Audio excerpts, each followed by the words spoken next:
So magandang gabi po sa ating lahat. Naririnig po ba ako? Di na lang po ako mag-on cam at mahina po yung connection namin dito. At happy midweek prayer meeting po mga kapatid. Purihin ang Panginoon sa kanyang kabutihan sa atin na umabot na muli tayo ng kalahating araw ng Sanlinggo. Okay. So sa gabing ito, atin pong pag-aaralan ang patungkol sa entitled Labor to Win Even One Soul. So ito po yung pinaka-goal natin, bakit tayo nandito sa mundo, na mang meron tayo ay bahagi natin ang katotohanan sa mga tao, kahit sa isang kaluluwa. So samahan niyo po ako na pag-aralan ito.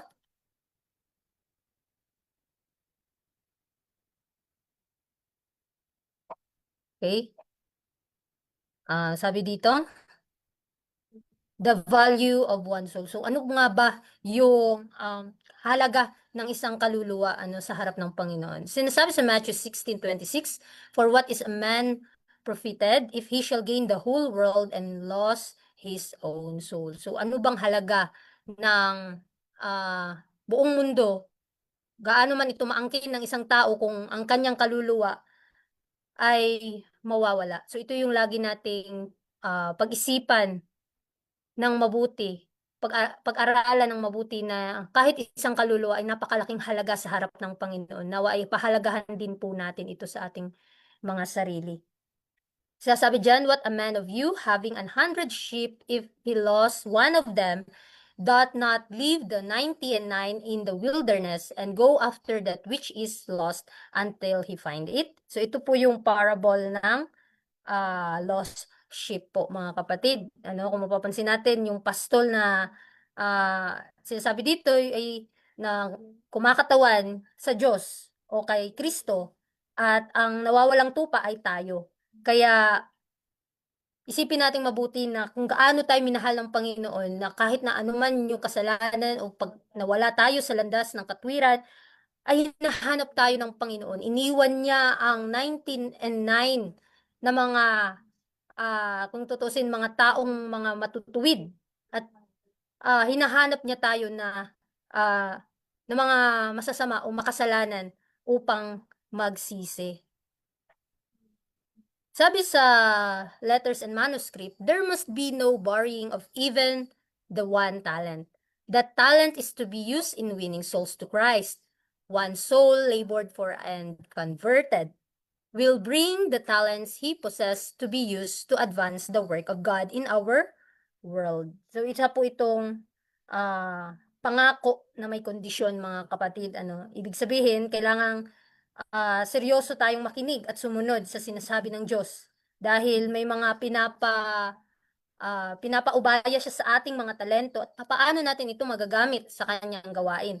Hindi basta-basta pakikinig lamang, kundi may pagsunod sa puso at sa ating paggawa. So inaasahan ng Panginoon na ang kanyang bayan ay mamuhay ayon sa kanyang pamantayan, ayon sa kanyang prinsipyo ng katwiran o paggawa ng tama ayon sa kanyang kalooban.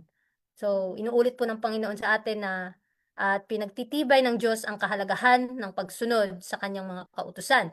Ang pakikinig dito ay may kahulugang pagsunod ng buong puso. So sa bawat gawain na meron tayo sa ating buhay, ano ba nga ba o saan ba ito patungo? O ano ba yung nagiging ah ano yung rason bakit tayo gumagawa? At sa bawat kaluluwa na ating nasasalamuha, ano ba yung ipinapakita nating ugali? At ano yung katotohanan na ibinabahagi natin sa kanila?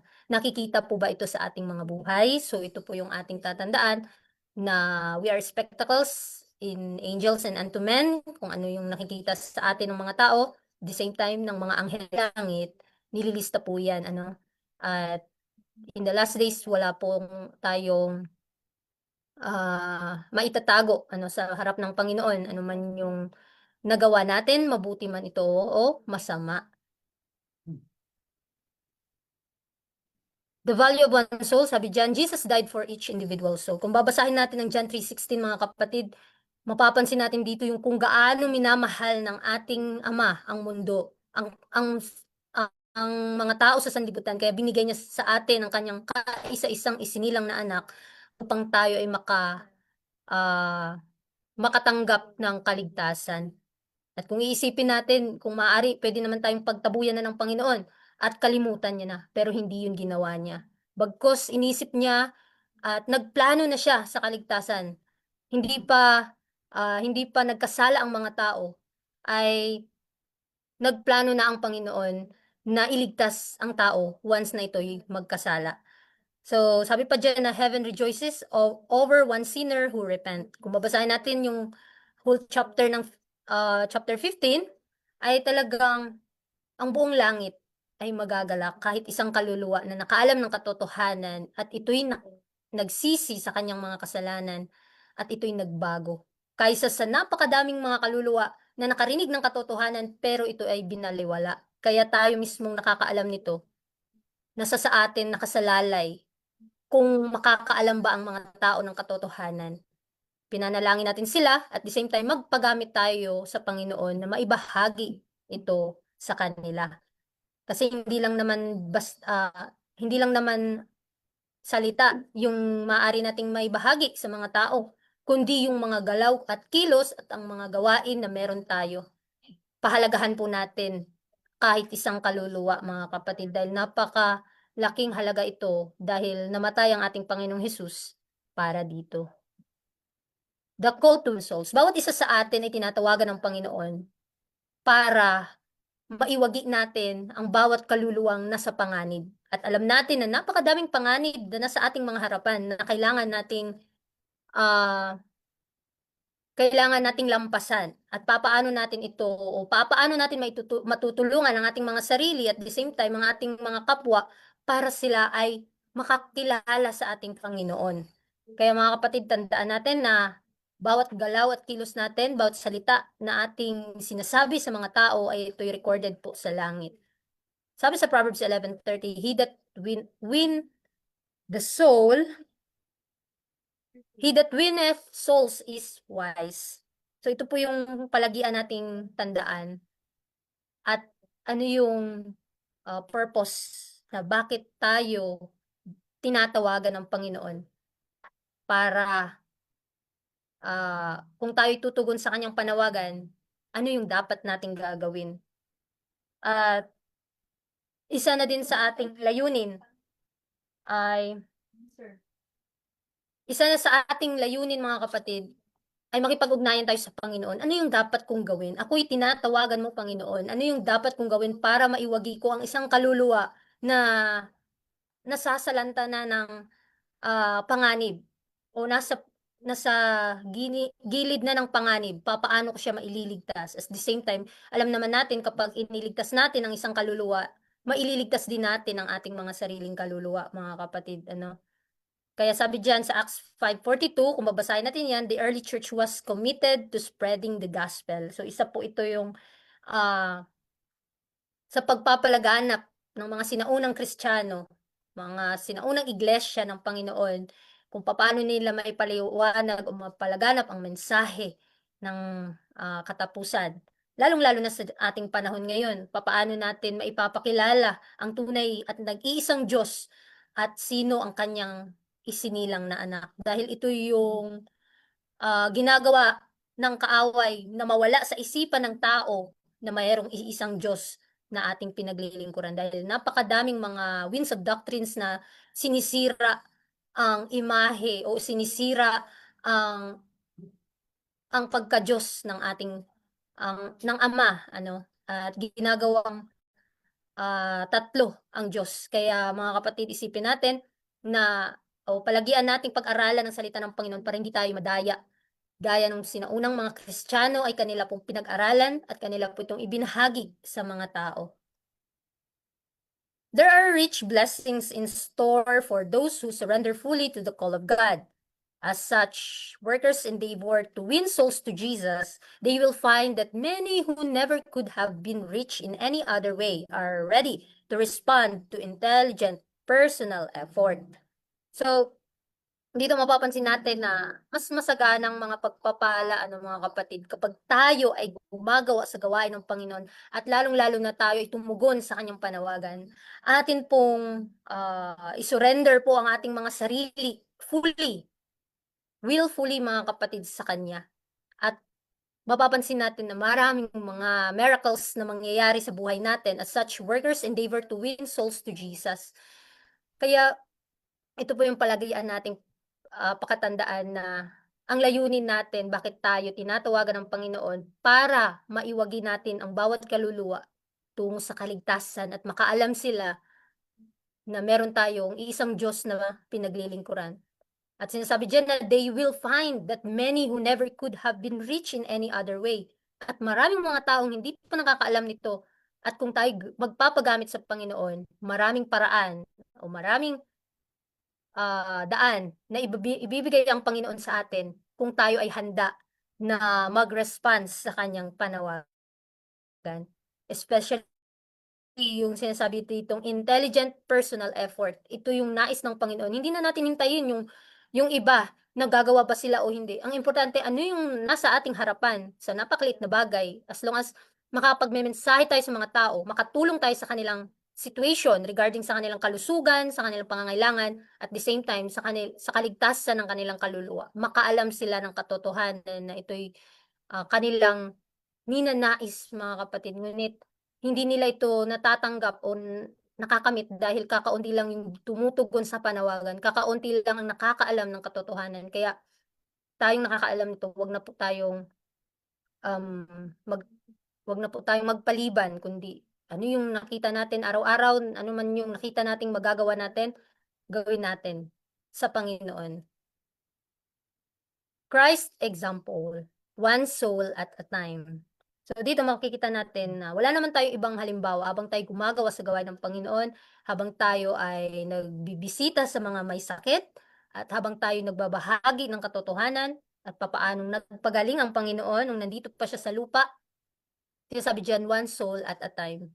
Sa napakaliit na mga salita na ating ibinabahagi sa mga tao, kahit sa pakikipag-usap sa kalye, sa palengke o anuman o saan man tayo pinapunta ng Panginoon, kahit mga estudyante pa tayo sa ating mga kapwa classmate, maaari tayong makabahagi ng kanyang mga salita. Sinasabi pa dito na Jesus and the Samaritan woman at the well. So itong parable na ito mga kapatid, isa tong ehemplo ni Kristo paano niya na ibahagi o papaano niya yung Samaritan woman na naniwala sa kanya, no? Kaya sabi diyan, Jesus took time to reach one woman and through her, a whole village was impacted. So, isipin natin na isang babae na nakarinig ng katotohanan ng gagaling kay Kristo ay namangha siya na parang nauuhaw siya sa salita ng Panginoon. At dahil doon, dahil sa kanyang interes na pakinggan ang salita ng Panginoon, ay kanyang binahagian o kanyang pinuntahan ang kanyang mga kaibigan, mga kamag-anak na makinig sa salita ng Diyos. Nawa, maging ehemplo po si Kristo sa ating buhay na kahit isang tao lang o kaibigan mo lang yung sabihan mo, kung ito ay interesado, ipananalangin natin na ang ating mga nabahagian ng katotohanan ay maging interesado silang makinig at marami pang mga taong makakaalam nito. Kaya nga sinasabi diyan, one soul at a time. Hindi naman kailangan na punta ka pa sa crusade or something, ano pa nga, mga malalaking event para magmensahe. Kasi nga, sa araw-araw, meron tayong mga nasasalamuhan ng mga tao. Ano yung mga kailangan nila, ay maaari natin silang matulungan. At the same time, atin din silang maibahagian kung ano ang nais ng Panginoon. Kaya nga, ipanalangin natin sa bawat gawain na meron tayo, kahit sa paggawa ng maliliit na bagay, ay gamitin natin ito para ma-reach out yung mga taong nasa paligid natin. Persistence in laboring for souls. Ito yung palagian na paggawa para sa kaluluwa. Ano po ba ang dapat nating gawin kung paano natin maabot o paano tayo gumawa para sa mga tao? So Galatians 6 verse 9, and let us not be weary in well-doing, for in due season we shall reap if we faint not. So maraming mga bagay na minsan nawawalan tayo ng nawawalan tayo na o dumadating sa atin yung disappointment sa buhay natin na kapag gumawa tayo sa gawain ng Panginoon, parang tingin natin kulang pa yung paggawa natin. Ginawa ko naman yung best ko, bakit na-failure pa ako? Ah, bakit yung kapatid na hindi, na sinabihan ko ng katotohanan ang taas-taas na ng taon na pinaalam ko na sa kanya, ba't hindi pa siya naniniwala hanggang ngayon?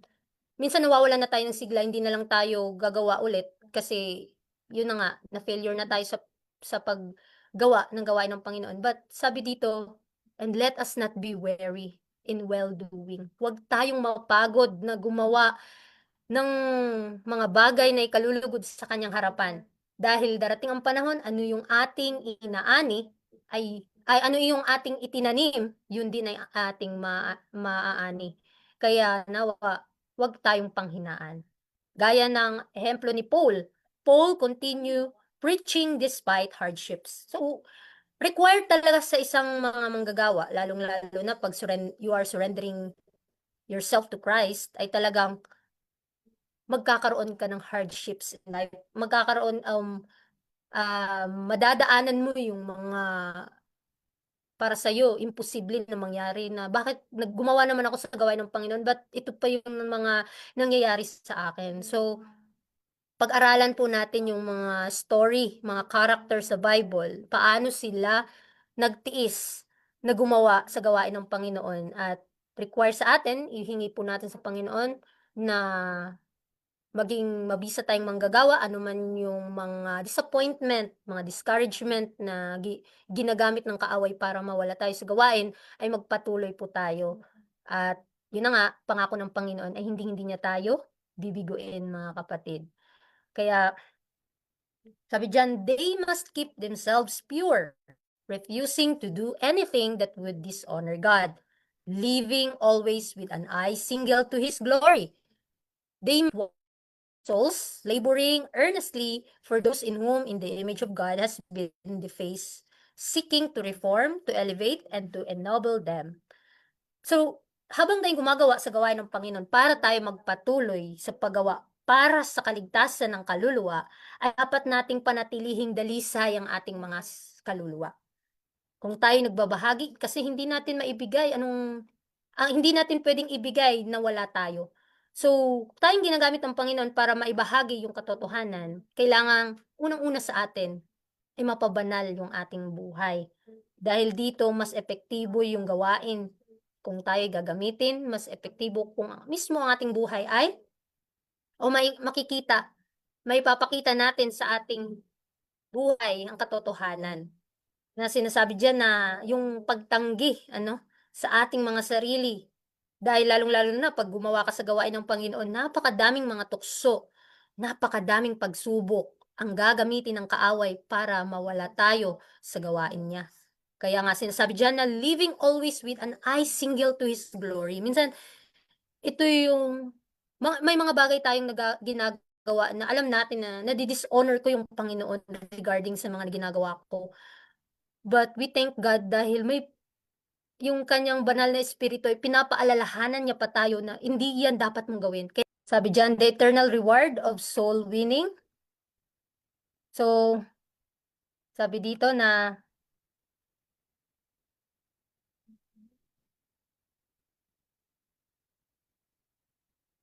okay. So Daniel 12 verse 3, and they that be wise shall shine, and they that turn many to righteousness as the stars forever and ever. Napakaganda po mga kapatid na tayong mga gawa sa gawain ng Panginoon, kapag naging tapat tayo dito, ay sabi diyan na many to righteousness as the stars forever and ever, mga kapatid. Kaya wag tayong mawalan ng wag tayong mawalan ng sigasig na gumawa para sa kanyang gawain, dahil anuman yung mga hardship, anuman yung failures na meron tayo o nadadapa tayo minsan, nawawalan na tayo ng sa ating mga gawain, nawawalan na tayo ng sigla, humingi tayo sa Panginoon na palakasin niya tayo. Dahil in our weakness, there is in strength in God, mga kapatid. Kaya nawa, yung pangako ng Panginoon ay laging nakatuon sa ating isipan At wag po nating ah, tingnan yung mga bagay o lalong-lalo na yung ating mga kahinaan. Kaya nga sabi ni Jesus na sabi nga 'di ba, looking unto Jesus, siya yung finisher and author and finisher of our faith, na handa niya tayong tulungan sa mga hardship na ginagamit ng kaaway para mawala tayo sa kanyang gawain. But in Christ, meron tayong kalakasan. At sabi nga, we overcome just what Christ overcame, mga kapatid. Kaya patuloy lang tayo dahil yung eternal reward ay ibibigay sa atin kung tayo ay mananatiling tapat sa kanyang gawain. Sabi dyan, reward of soul winning, a rich reward will be given to the true workers who put all there is of them into the work. There is no greater bliss on this side of heaven than in winning souls to Christ. So ito po yung palagyan nating alalahanin sa panahon na tayo na-discourage, mga kapatid, na yung kayamanan sa langit ay ibibigay sa mga tapat na mga manggagawa. Tayong mga nagsasanay na maging epektibong manggagawa ng Panginoon, wag tayong mga panghinaan. At napakadaming ginagamit na ang kaaway ng mga bagay para habang nasa pagsasanay pa tayo ay parang aatras na lang tayo kasi parang nangihina na tayo sa gawaing ito. Ngunit sabi diyan, who put all there is of them into the work. There is no greater bliss on this side of heaven than in winning souls to Christ. Joy fills the heart of as the workers realize that this great miracle could never have been wrought by human agencies, but only through the one who loves souls ready to perish. So, di mga kapatid, napakaganda, no? Kasi nga, isang masaganang gantimpala ang ipagkakaloob sa atin. At kagalakan sa puso, lalong-lalo na pag gumagawa tayo sa gawain ng Panginoon, kapag may natutulungan tayo na maibsan ang nararamdamang sakit ng kaluluwa, ay napakaganda sa feeling natin na ang Panginoon ay gumagawa para sa atin.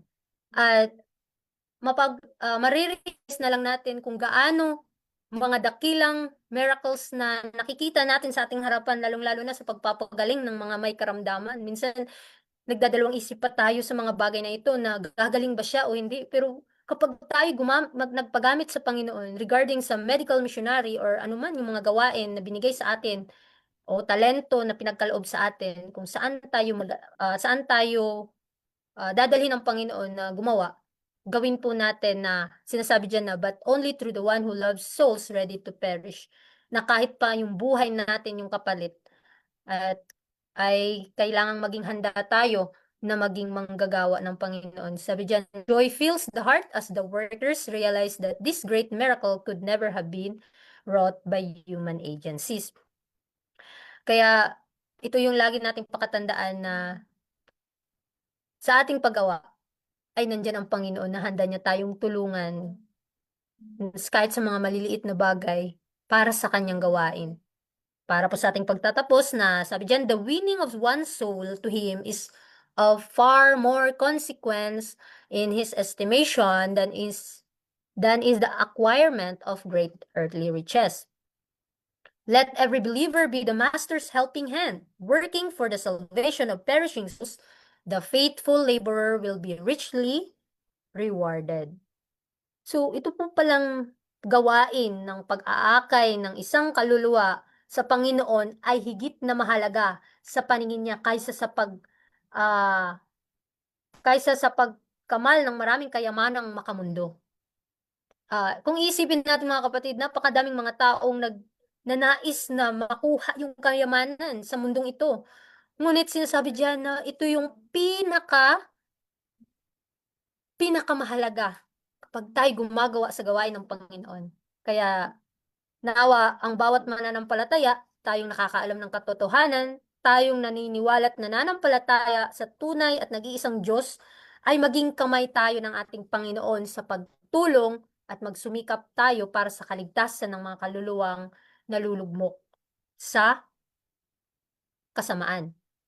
At nawa maging tapat po tayo dito dahil ang reward ay talagang ibibigay sa atin lalong-lalo na kung tayo ay masigasig na gumawa sa gawain ng Panginoon. Ngunit may mga bagay tayong minsan nawawalan tayo ng kasigasigan. Patuloy lang tayong makikipag-ugnayan sa Panginoon. Kung tayo nanghihina, ah, kung tayo ay nawawalan ng sigla, ay patuloy nating ihingi sa Panginoon ang gabay at proteksyon at especially kung papaano tayo lumago sa ating pananampalataya at paano maging o manatiling tapat hanggang sa wakas. Kasi itong paggawa sa gawain ng Panginoon, mga kapatid, dito tayo pinoproseso eh. Dito tayo pinapabanal. Kasi nga 'di ba, sanctification is a lifetime obedience. Na minsan nadatapa tayo sa pagsunod sa Panginoon, ngunit tutulungan niya tayo. Kaya walang gumagawa sa gawain ng Panginoon na failure sa harap niya. Even na sa ating mga mata, feeling natin na failure tayo, pero sa harap ng Panginoon, we are overcomers din in the last days, mga kapatid. Kaya panghawakan po natin yung mga pangakong ito at ipanalangin natin na manatili tayong tapat hanggang sa wakas, mga kapatid. Kaya nawa sa ating pag-aaral sa midweek prayer meeting na ito, ay gumawa po tayo, wag po tayong magsawa na ibahagi ang katotohanan sa maliliit na bagay, ipakita natin sa ating mga gawa, sa good works, sa ating good works, regarding sa katotohanan na meron tayo at ang Panginoon ay nangako, hindi niya tayo bibiguin at ah, patuloy niya tayong tutulungan at hanggang tayo ay magwagi sa laban. Nasa proseso po ang lahat, kaya wag po tayong magmadali, wag po tayong mainip sa proseso na meron tayo. Yung sinasabi dyan, sanctification process ay nawa, wag po nating madaliin. Bagkos gumawa po tayo, ano po yung pinapagawa sa atin ng Panginoon? Kumilos po tayo para sa ikaliligtas ng kaluluwa, ng mga kaluluwa. At the same time, maililigtas din po natin ang ating mga sariling kaluluwa.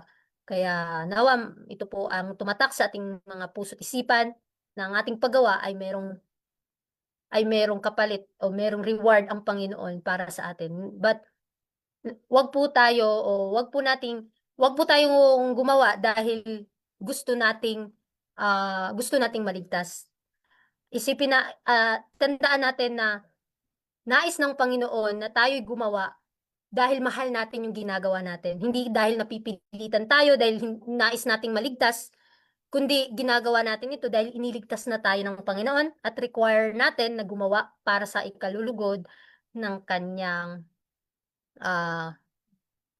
ikalulugod ng kanyang pangalan, mga kapatid. Kaya maraming maraming salamat po sa pakikinig at happy midweek prayer meeting and purihin ng Panginoon. God bless po sa ating lahat.